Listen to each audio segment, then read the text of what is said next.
c'est toutes des bêtes à l'engraissement, destinées à la boucherie, et toutes des bêtes qui vont aller sur des concours de boucherie, quoi. Toulon-sur-Arroux, ça fait 3 ans qu'on a lancé donc, la section boucherie. Donc ça fait 3 ans que j'emmène des bêtes de boucherie. Et avant, j'emmenais quelques reproducteurs. Engraisser les bêtes, les emmener sur les concours, les vendre à un boucher, c'est vraiment la finalité du métier, quoi. Un exemple, l'année dernière, j'ai emmené mon épouse chez Doucet et on a discuté longuement en cuisine et puis 3 semaines après avait lieu le festival du bœuf et je lui ai vendu une vache, quoi. Ça commence à être connu puisque dans les juges, c'est un ancien boucher de région parisienne qui vient, qui va certainement acheter une bête ou deux. Après, on a des acheteurs qui font des kilomètres pour venir à Toulon-sur-Arroux.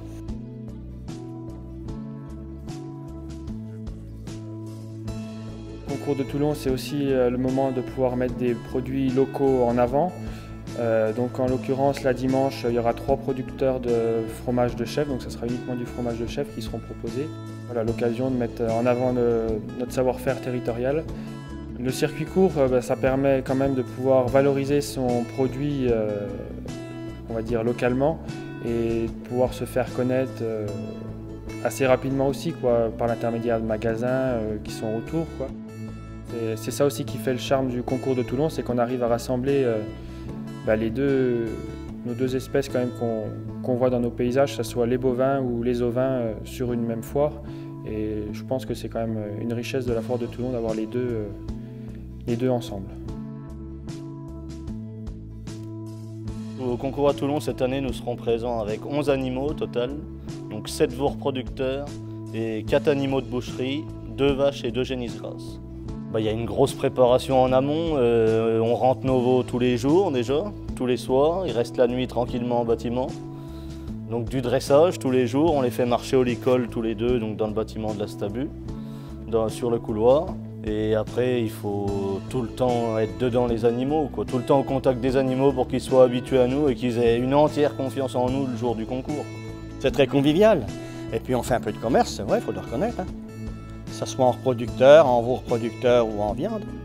Donc ça, pour nous, c'est très concluant. Ça donne une bonne image des exploitations au concours, non? Oui, une bonne image, et puis ça nous fait de la publicité aussi par rapport aux autres. C'est très positif.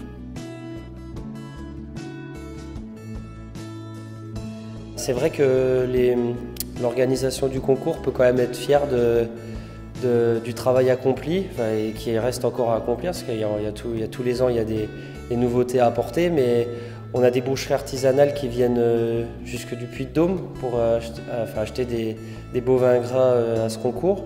On a aussi des grandes surfaces qui jouent le jeu du local et qui démarrent des partenariats avec nous, avec le concours de Toulon depuis 2 ans maintenant, ça va être la 3e année où il y a des bêtes grasses, donc c'est plutôt agréable de voir que même des enseignes ou des boucheries artisanales qui viennent de plus loin jouent le jeu de se servir en local dans le berceau un petit peu du Charolais, parce qu'on n'est qu'à une 30aine de kilomètres de Charolles, donc c'est plutôt agréable de voir que les acheteurs répondent présents et sont sensibles à notre communication faite sur le concours. Plus de 100 bovins présents cette année, ce qui est remarquable. On a déplacé le concours qui avant se déroulait au Moulin des Roches, au bord de la rivière. Et puis un peu à la demande des organisateurs, on l'a déplacé sur le lieu de la promenade, en bord de la route de Guignon, ce qui donne une vitrine un peu plus importante, plus visible pour le concours.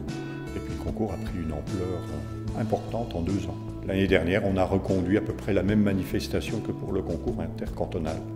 Et cette année, je pense qu'il sera encore plus grand. Ce que je voudrais souligner, c'est l'implication du comité agricole, et en particulier de nos jeunes agriculteurs, parce que le comité agricole toulonnais a beaucoup renouvelé et a fait entrer beaucoup de jeunes agriculteurs, ce qui prouve le dynamisme déjà du monde agricole local, et puis leur envie de se faire connaître, et puis de faire connaître ce qu'ils font au quotidien.